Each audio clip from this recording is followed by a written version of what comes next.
नमस्कार दोस्तों, जय हिंद, वंदे मातरम।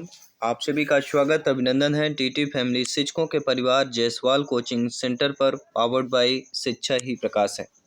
दोस्तों, बाल विकास एवं शिक्षा शास्त्र की क्लास है और इस क्लास में हम बात करेंगे आपके क्लास नंबर 5 है। बाल विकास के सिद्धांत का चैप्टर है और बाल विकास का तृतीय चैप्टर आपका यहाँ से शुरुआत होने वाला है और ये क्लास नंबर 5 है।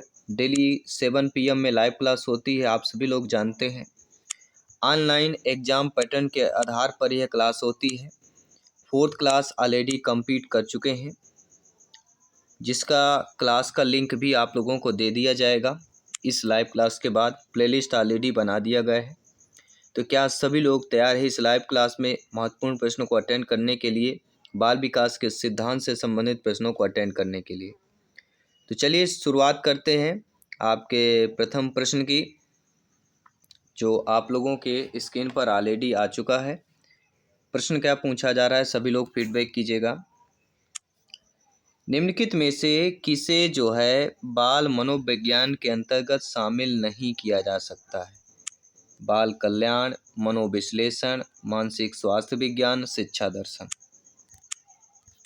देखिए, बाल मनोविज्ञान के अंतर्गत जो शामिल किया जाता है मनोविश्लेषण को, बाल कल्याण को, मानसिक स्वास्थ्य विज्ञान को, लेकिन शिक्षा दर्शन को शामिल नहीं किया जाता है।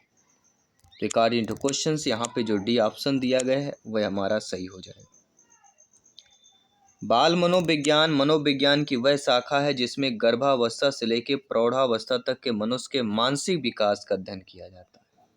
जहाँ समान मनोविज्ञान प्रौढ़ व्यक्तियों की मानसिक क्रियाओं का वर्णन करता है तथा उनको वैज्ञानिक ढंग से समझने की चेष्टा करता है, वहीं बाल मनोवैज्ञानिक बालकों की मानसिक क्रियाओं का वर्णन करता है और उन्हें समझाने का प्रयत्न करता है।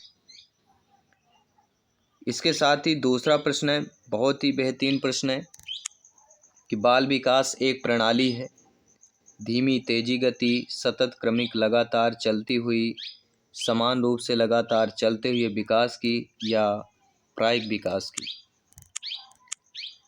बाल विकास एक प्रणाली है, किसकी प्रणाली कहला जाती है? तो सतत एवं क्रमिक लगातार चलते हुए। सेकंड ऑप्शन सही हो जाएगा, क्योंकि विकास वह दशा है जो प्रगतिशील परिवर्तन के रूप में प्राणी में सतत रूप से व्यक्त होती है और यह प्रगतिशील परिवर्तन किसी भी प्राणी में भ्रूणावस्था से लेकर प्रौढ़ावस्था तक होता है।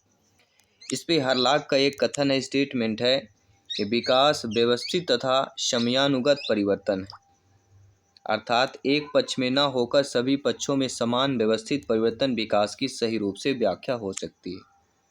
परिवर्तन जो होता है मृत्यु पर्यंत तक लगातार या निरंतर चलते रहते हैं।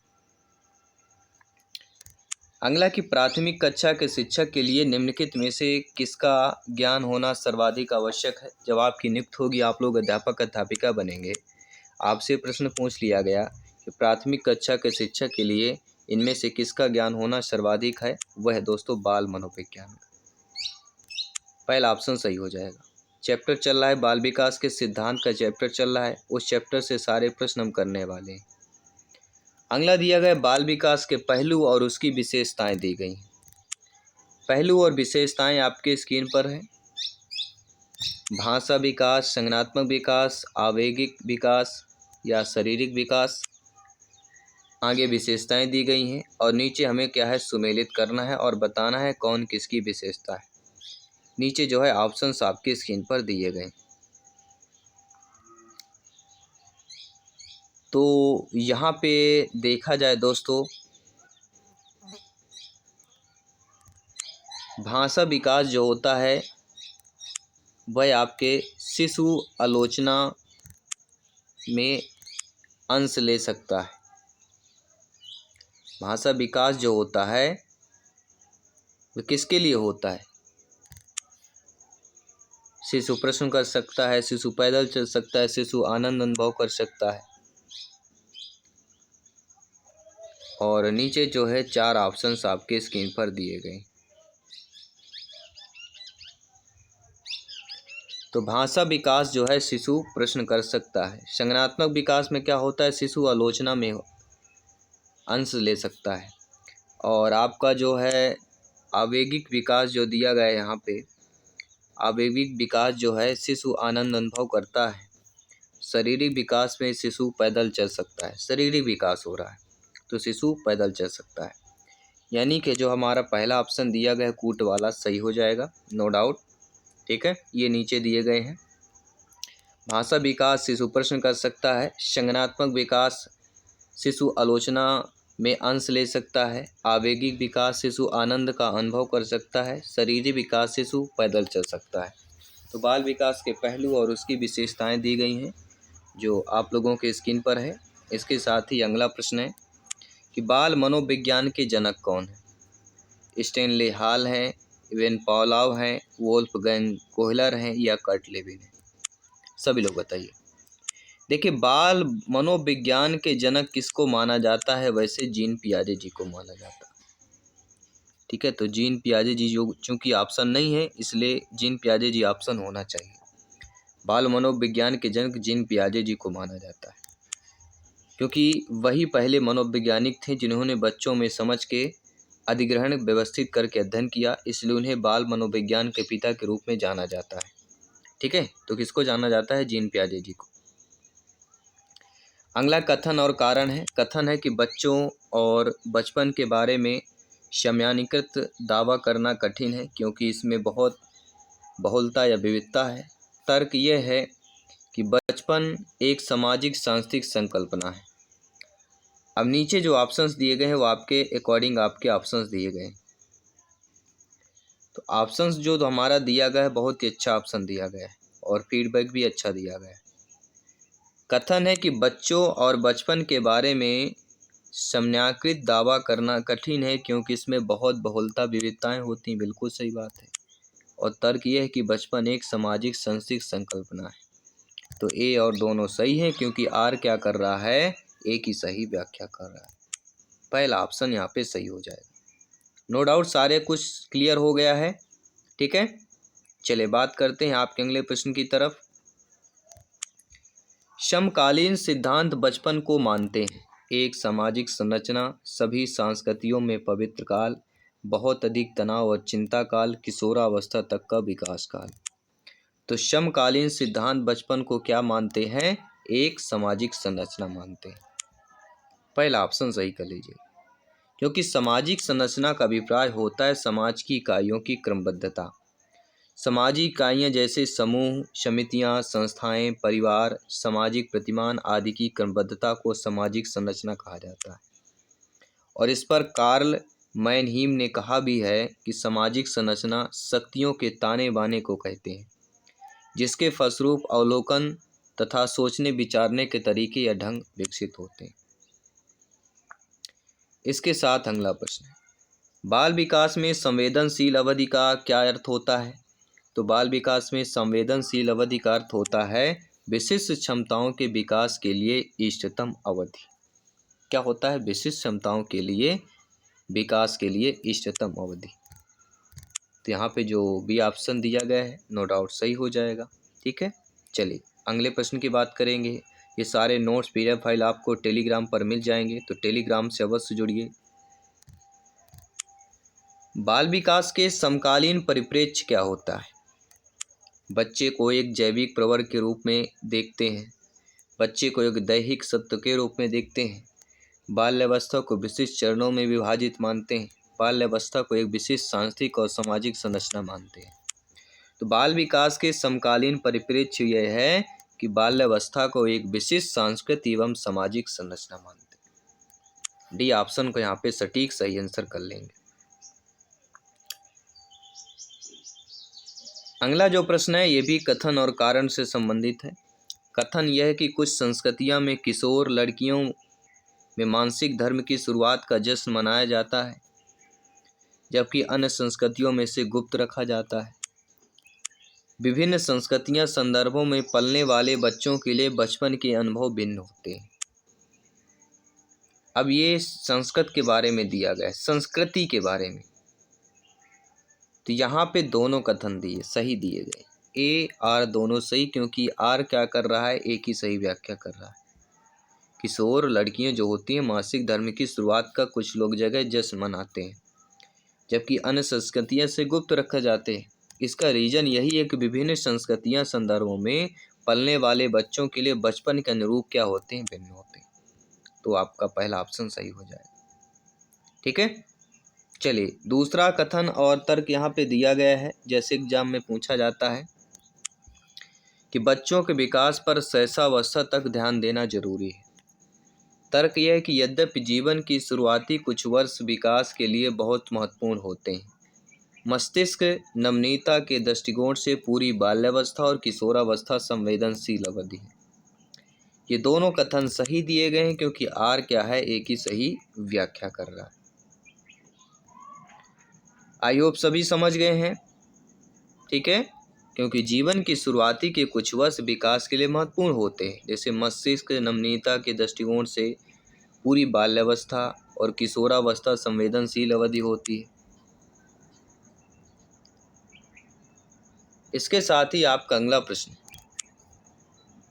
कि बच्चों के विकास के संबंध में निम्नलिखित में से कौन सा कथन आपका सही दिया गया है। ठीक है, तो बच्चों के विकास के संबंध में कथन को हमें यहाँ पढ़ना है कि विकास के क्षेत्र सुस्पष्ट और उनका एक दूसरे से कोई संबंध नहीं है। बाल विकास से संबंधित विभिन्न सिद्धांत बच्चों के विकास के विषय में एक मत है। बच्चों का विकास उनके सामाजिक संदर्भ से प्रभावित होता है, या सभी बच्चों के विकास एक निषाद और निरंतर प्रक्रिया है। तो बच्चों के विकास के संबंध में कौन सा कथन सही दिया गया है कि बच्चों का विकास उनके सामाजिक संदर्भ से प्रभावित होता है। सी वाला ऑप्शन यहाँ पे सही हो जाएगा। ठीक है, क्योंकि बालक एक परिवार में जन्म लेता है जो उसके लिए प्राथमिक समाज का रूप लेता है। बाद में उसके संपर्क से दूसरे व्यक्ति आते जाते हैं और उसका सामाजिक दायरा फिर बढ़ने लगता है। अगला जो प्रश्न है कि वह खेल जो बच्चों को दूसरे के विचारों, विश्वासों और भावनाओं को समझने में सहायक होता है, क्या कहलाता है। कल्पनाशीलता वाला खेल, समांतर खेल, एकांगी खेल, स्वतंत्र एकाकी खेल। तो वह खेल जो बच्चों को दूसरे के विचारों, विश्वासों और भावनाओं को समझने में सहायक होता है, वह आपके कल्पनाशीलता वाला खेल कहलाता है। तो नो डाउट यहाँ पे पहला ऑप्शन सही हो जाएगा। ठीक है, क्योंकि कल्पनाशीलता वाला खेल प्री स्कूल आयु के वर्ग के साथियों के बीच सामाजिक अंतःक्रिया स्थापित करता है। और जीन पियाजे जी ने बताया भी है कि यह खेल अक्सर बच्चों के लिए अपनी रुचियों को व्यक्त करने का एक तरीका होता है, और यह बुरी भावनाओं को छुटकारा पाने के लिए या कम से कम उनकी तीव्रता को कम करने के लिए संघर्षों को समाप्त करने का एक भावात्मक कार्य भी होता है।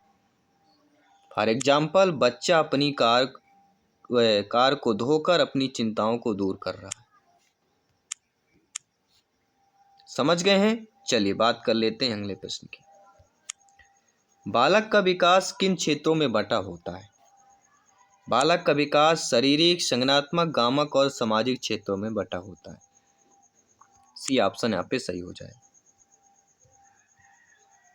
इसके साथ जो अगला प्रश्न दिया गया है आपके स्क्रीन पर दिया गया है कि गर्भाधारण से लेकर मृत्यु तक व्यवहार में परिवर्तन का अध्ययन क्या कहलाता है।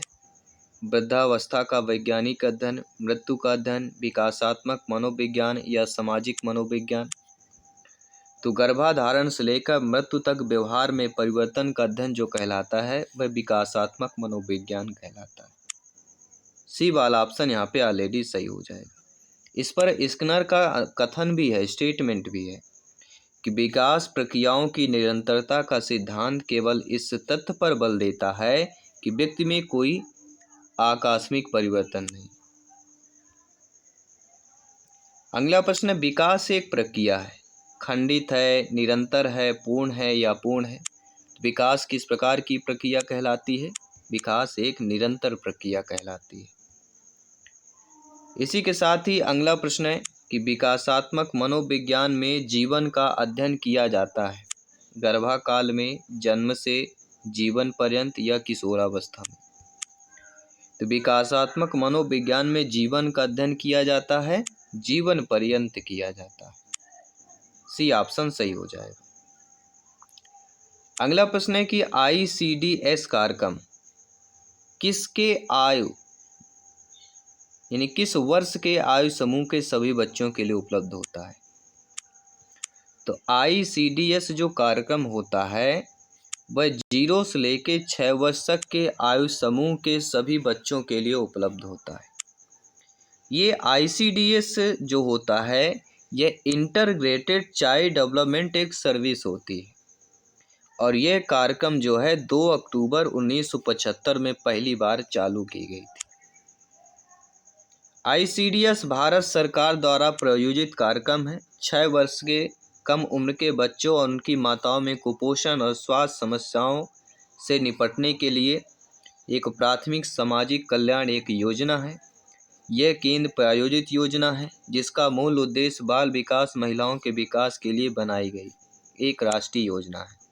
ICDS के उद्देश्य के तहत 6 वर्ष से कम उम्र बच्चों में गर्भवती महिला आदि को लाभ प्रदान करती है। पूरक पोषण, टीकाकरण, स्वास्थ्य सेवा, स्कूल पूर्व शिक्षा, पोषण एवं स्वास्थ्य शिक्षा और स्वास्थ्य जांच सेवाएं, ये छह चीज़ें जो है ICDS के उद्देश्य हैं। अगला विकासात्मक कार्य के प्रत्यय के प्रतिपादक कौन थे। हलिंगवर्थ, हेविंगहर्स्ट, जीन पियाजे जी, प्रोफेसर हॉल। सभी बताइएगा। जी हाँ, सभी यहाँ पे कमेंट कीजिएगा मेरे प्यारे प्यारे भाइयों की प्यारी प्यारी बहनें, गृहिणी जिनका सपना है TT एग्जाम को फतेह करना। तो विकासात्मक कार्य के प्रत्यय के प्रतिपादक थे कौन थे। हेविंगहर्स्ट थे। सेकंड ऑप्शन सही कर लीजिएगा। इनका पूरा नाम है रॉबर्ट हेविंगहर्स्ट। ये कहाँ के थे। अमेरिकी के शिकागो यूनिवर्सिटी के प्रोफेसर थे। अगला जो प्रश्न दिया गया है कि शिक्षक को ज्ञान होना चाहिए अध्यापन विषय का, बाल मनोविज्ञान का, शिक्षा संहिता का, अध्यापन विषय एवं बाल मनोविज्ञान दोनों का होना चाहिए। तो शिक्षक का ज्ञान किसका होना चाहिए। अध्यापन विषय एवं बाल मनोविज्ञान, इन दोनों का अध्ययन होना चाहिए। ठीक है, क्योंकि एक कुशल शिक्षक को अपने विषय के पारंगत होने के साथ साथ बाल मनोविज्ञान का ज्ञान भी आवश्यक होता है ताकि वह बच्चों के व्यवहार, मानसिक स्थिति, योग्यता, क्षमता के अनुसार शिक्षण अधिगम प्रक्रियाओं का संचालन कर सके और शिक्षक बालक के व्यवहार को आसानी से समझ सकता है और अपना शिक्षक जो शिक्षण कार्य है वह सुचारू रूप यानी सही ढंग से चला सकता है। देखिए, अपने विद्यार्थियों को समझने के लिए शिक्षक के गुण होते हैं। पहला होता है बाल मनोविज्ञान की समझ, बच्चों की बुद्धि स्तर की समझ, बच्चों के अभिवृत्ति की समझ, बच्चों के समस्याओं के बारे में समझ। ये 4 चीज़ें गुण होते हैं। अगला जो प्रश्न दिया गया है कि प्राथमिक शिक्षक के लिए बाल मनोविज्ञान का ज्ञान आवश्यक क्यों होता है। क्योंकि यह बच्चों के अनुशासित बनाने में सहायता करता है, यह परीक्षा में परिणाम में उन्नति होती है, यह बच्चों को अभिप्रेरित करने के लिए सुविधाजनक तरीका बन जाता है, यह बच्चों के व्यवहार को समझने में शिक्षक की सहायता करता है। तो यह क्या करता है, बच्चों के व्यवहार को समझने में शिक्षक की सहायता करता है। बाल मनोविज्ञान का ज्ञान इसीलिए आवश्यक होता है। अगला प्रश्न देख लेते हैं। अपने विद्यार्थियों को समझने के लिए एक शिक्षक में अच्छी जानकारी होनी चाहिए। बाल मनोविज्ञान की, बच्चों को समझने की, प्रवृत्ति की, विषय वस्तु के प्रति विद्यार्थियों की मत की, उपरोक्त सभी की। सभी कमेंट कीजिए यहाँ पे। तो यहाँ पे सभी लोगों को कमेंट करना है। तो अपने विद्यार्थियों को समझने के लिए एक शिक्षक में अच्छी जानकारी बाल मनोविज्ञान की भी होनी चाहिए, बच्चों को समझने की प्रवृत्ति की भी होनी चाहिए और विषय वस्तु के प्रति विद्यार्थियों के मत की भी होनी चाहिए, अर्थात उपरोक्त सभी की होनी चाहिए। तो नो डाउट सारी चीज़ें समझ गए हैं। आइए बात करते हैं अगले प्रश्न की तरफ। बाल विकास की परिभाषा का अध्ययन का क्षेत्र कौन सा है। तो बाल विकास की परिभाषा का अध्ययन का क्षेत्र कहलाता है जो किसी विकास के संज्ञानात्मक, सामाजिक तथा दूसरे सामर्थ्यों के क्रमिक विकास के लिए उत्तरदायी होगा। बाल विकास की परिभाषा का अध्ययन का क्षेत्र वह है जो किसी बच्चे के संज्ञानात्मक, सामाजिक तथा दूसरे सामर्थ्यों के क्रमिक विकास के लिए उत्तरदायी होगा। तो डी ऑप्शन जो दिया गया है वह हमारा सही हो जाएगा, क्योंकि किसी बच्चे के संज्ञानात्मक, सामाजिक तथा नैतिकता के क्रमिक विकास को बाल विकास कहा जाता है। जो एक दूसरे के क्रमिक विकास के लिए उत्तरदायी होते हैं। अगला प्रश्न है, निर्देशात्मक विकास शब्द सूचित करता है। यह एमपी वर्ग 2 में आया हुआ प्रश्न है, 26 फरवरी को आया था 2019 में। तो निर्देशात्मक विकास शब्द किसको सूचित करता है? तो विशिष्ट गुण को सूचित करता है। पीबी ने इसे क्या माना है? निर्देशात्मक विकास जो होता है, नॉर्मेटिव डेवलपमेंट जो होता है, यह निर्देशात्मक विकास चरण जो किसी विशिष्ट आयु वर्ग के अधिकांश बच्चों को प्राप्त होने की उम्मीद करती है। यह किसी निश्चित आयु वर्ग के लिए विशिष्ट गुण प्रदर्शित करता है। लगभग सभी बच्चे 24 माह से 36 माह में चलना और बोलना प्रारंभ करते हैं। अगला जो प्रश्न है कि विकास के परिप्रेक्ष्य में समय के साथ होने वाले परिवर्तनों में से निम्न में से क्या शामिल है? रूप, दर, अनुक्रम या ये सभी शामिल है? तो विकास के परिप्रेक्ष्य में समय के साथ होने वाले परिवर्तनों में से जो शामिल हो जाता है वह आपका दर शामिल हो जाता है। ठीक है, क्या शामिल हो जाता है? दर शामिल हो जाता है, क्योंकि सबसे अधिक चिंता का विषय वही होता है। क्योंकि अगर बालक विकास की दर में समयानुसार उत्तरोत्तर वृद्धि नहीं होता है तो बालक में अनेक प्रकार की समस्याएं उत्पन्न होती हैं। संयोजन की क्षमता में कमी, कम बुद्धि लब्धि, ठीक है, ये सारी चीज़ें हो जाती हैं। अगला प्रश्न है, बाल विकास में प्रक्रिया पर बल है, वातावरण और अनुभव की भूमिका पर बल है, गर्भावस्था से किशोरावस्था तक के अध्ययन तक होता है या उपरोक्त सभी पर होता है? तो बाल विकास में जो होता है वह आपके गर्भावस्था से किशोरावस्था तक का अध्ययन होता है। ठीक है, चलिए आइए बाल विकास के विभिन्न अवस्थाएं होती हैं। गर्भावस्था 0 से 9, शैशवावस्था जन्म से 6, बाल्यावस्था 6 से 12, किशोरावस्था 12 से 18 वर्ष। अगला जो प्रश्न है कि बाल विकास का अध्ययन क्षेत्र क्या कहलाता है? तो बाल विकास का अध्ययन क्षेत्र बाल विकास की विभिन्न अवस्थाओं का अध्ययन, वातावरण का बाल विकास पर पड़ने वाले प्रभावों का अध्ययन, व्यक्तित्व विभिन्नताओं का अध्ययन, अर्थात उपरोक्त सभी। तो बाल विकास के अध्ययन के क्षेत्र ये सारे हो जाते हैं। अगला है, बाल मनोविज्ञान के में अध्ययन किया जाता है। तो बाल मनोविज्ञान में जो है बालक के जन्म के पूर्व और गर्भावस्था से लेकर किशोरावस्था तक का अध्ययन किया जाता है। बी ऑप्शन यहाँ पे सटीक आंसर सही हो जाएगा। अगला प्रश्न है, बाल मनोविज्ञान का क्षेत्र क्या कहलाता है? तो बाल मनोविज्ञान का क्षेत्र जो होता है वह गर्भावस्था से किशोरावस्था तक की विशेषताओं का अध्ययन कहलाता है।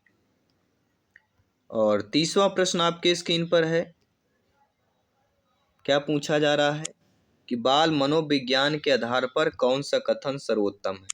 सारे बच्चे एक जैसे होते हैं, प्रत्येक बच्चा विशिष्ट होता है, कुछ बच्चे विशिष्ट होते हैं या कुछ बच्चे एक जैसे होते हैं? ये काफ़ी बार कई बार टीटी एग्जाम में पूछा गया प्रश्न, आप लोग देख पा रहे हैं। तो राइट ऑप्शन यहाँ पे क्या हो जाएगा कि प्रत्येक बच्चा क्या होता है? विशिष्ट होता है। बी ऑप्शन यहाँ पे सही हो जाएगा। नेशनल करिकुलम फ्रेमवर्क, जी हाँ, एनसीएफ 2005 बाल मनोविज्ञान के अनुसार प्रत्येक बच्चा विशिष्ट होता है। प्रत्येक बच्चे भिन्न भिन्न योग्यता व क्षमता प्रदर्शित करते हैं, अतः प्रत्येक बच्चे को ध्यान में रखकर शिक्षण अधिगम प्रक्रिया संचालित की जानी चाहिए। अगला प्रश्न है जो आप सभी के लिए मॉक क्वेश्चन के रूप में रहेगा कि बाल मनोविज्ञान के अनुसार शिक्षा के क्षेत्र में मुख्य स्थान है बालक का है, अध्यापक का है, अभिभावक का है या प्रशासक का है? सभी लोगों को कमेंट करके बताना है और 7 PM में जुड़िए लाइव क्लास के माध्यम से। नहीं जुड़ पा रहे हैं तो बाद में क्लास ऑलरेडी आपको यूट्यूब पर मिल जाएगा। सभी मित्रों को जय हिंद, वंदे मातरम। मैं आपके साथ Jaiswal sir. Instagram Facebook page से ज़रूर जुड़ जाइएगा। टेलीग्राम ग्रुप से अवश्य जुड़िए, फ्री में नोट्स